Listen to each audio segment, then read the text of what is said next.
Hello and welcome to another episode of Spoilers as the sun sets on this beautiful night and you can barely see my face. I look pretty tan, don't I? It's a oil burn from when I was cooking one time. Actually, I'll share that story real quick. I went to a store, Sprouts, and I got some tuna and I wanted to pan sear it, just like some seared ahi tuna. I asked the guy, I said, how do you cook this? And he goes, yo, you just take a little bit of oil and you put it into a pan and then you cook it. And I've never done this before. And I said, oh, okay.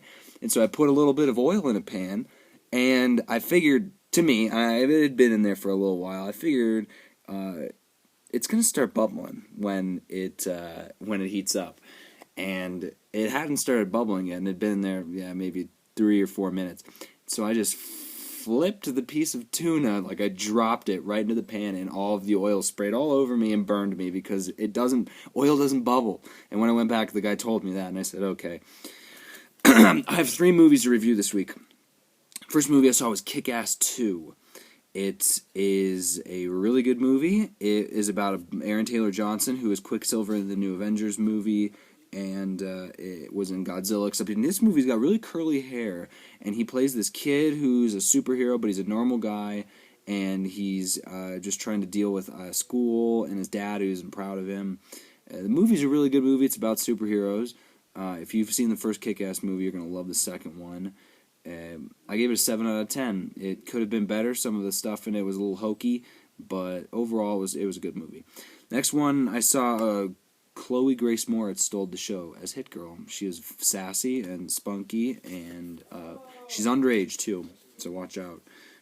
World War Z, I watched that last night, and that movie's about Brad Pitt. He's a regular Joe trying to make it in a world full of zombies, kind of like a Where's Waldo, because there's always zombies everywhere, but you got to find them in the movie. Sometimes the camera's a little off. Best part of that movie, I think it was my dad. He said there's this scene where he drops his family off on a boat, and then they fly off on a cargo plane off the aircraft carrier. And my dad says there's no way that plane would have been able to take off at the speed it was going and how far from it would have gone right into the ocean. And I was like, that's a cool way to think about it, I guess, to ruin the movie like that. And it's cool, though. Everywhere Brad Pitt goes, the zombies are there, and like, Israel is the safe haven. He goes there, and the zombies get in. So I guess they were waiting for Brad, and then he finds the cure at the end, and spoilers on that. Third movie I saw just a little bit ago, Lincoln. That would be a movie with old Daniel Day-Lewis. I've never seen a Daniel Day-Lewis movie I didn't like. I saw Last of the Mohicans, great movie, great soundtrack. I saw There Will Be Blood, great movie, also a great soundtrack. This one was also a great movie, but the soundtrack was A-okay. It wasn't as good. He's such a good character. It's this about this guy who is just a regular what? What? You have to do the dishes. Okay, I know. Do now. I'm gonna do them later. Gee. Get out! Do the dishes now. Get out! Do the dishes or I'm gonna Quit acting like a high school. It's my freshman brother. Okay. Anyway, Lincoln's about this guy. He's a regular guy. He plays. He's like the president of the United States. It's in this like alternate reality where black people are slaves to white people. And it was kind of shocking. I mean, they didn't really dive too deep into it. They almost expected us to know about this already, which was kind of a drawback. But it was crazy, and he has to unite the people to abolish slavery. And it was crazy because it's like I couldn't even conceive that sort of thing happen. Like I wouldn't want to live in a country where that sort of thing happened. So I'm really glad. Like it was a really cool sci-fi movie. Like it had a lot of cool sci-fi elements like that, and it was crazy because like the Democrats were the ones who wanted slavery, and it's so crazy because like in our world, Democrats are all about equal rights, and it's the Republicans who a lot of times that they're anti this and that. So it was cool. It was kind of like watching a Star Wars kind of movie. And I think the best lines from him, Daniel Day-Lewis, was every line. He says something like, "Now, now, now," and there's another line where he's like, "Mary, you're driving me crazy." But he says something like, "I'm a president clothed in immense power." He does good. He does really good work. I'd give that one a 9 out of 10. Go see it.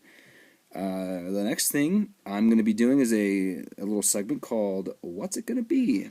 It is a segment where I look at the new movies coming out, and I tell you what I think they're going to be about based on looking them up for my theater. So here we go. Let's see what we got. Million Ways to Die in the West. It doesn't look like a good movie. It's probably going to be about Seth MacFarlane plays this guy who doesn't know what he's doing in the West, and he's probably everywhere. People are going to be dying. Don't go see that. Blended. Don't go see that movie. I'm not even going to tell you what it's about. It's about Adam Sandler being terrible.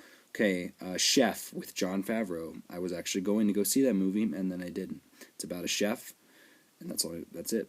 Edge of Tomorrow. Thought it was going to be a bad movie. Some people have said it's a really awesome movie, including Peter Travers of the Rolling Stones. And I am nothing if not a ratings whore. So maybe I'll go see that movie about a guy who wakes up every day and he gets killed and then comes back, and what a life. $1 Million Arm. If John Hamm's in it, go see it. It's about him playing baseball, and he teaches some underprivileged kids how to throw, and it's kind of like a Rookie kind of thing, except with a little bit of diversity. Neighbors. It's about Seth Rogen, and he's the neighbor to, I think, a frat, Zac Efron's frat, and he's with Rose Byrne, who's in Insidious. Rio 2, more damn birds flying. Who cares? Team Hot Wheels. That's a Fathom Events movie. It's going to be about Hot Wheels, and it doesn't matter. Don't go see it. The Fault in Our Stars. I would see that movie, but I cry enough as it is, being who I am. So I will not go see that movie. I think it's about two young lovers who both have cancer. One of them actually, I think, doesn't have it, but had it. And one person with cancer is enough for me in one movie, and I think there's a lot of people who have cancer in that movie, so I would probably pass out from lack of water in my body because it would all be leaking through my eyes. And then that's it. And I don't know of any other movies coming out, but I'll let you know. Tune in next week while I put in some new movie reviews. I hope this one was a good one, and I'll talk with you then.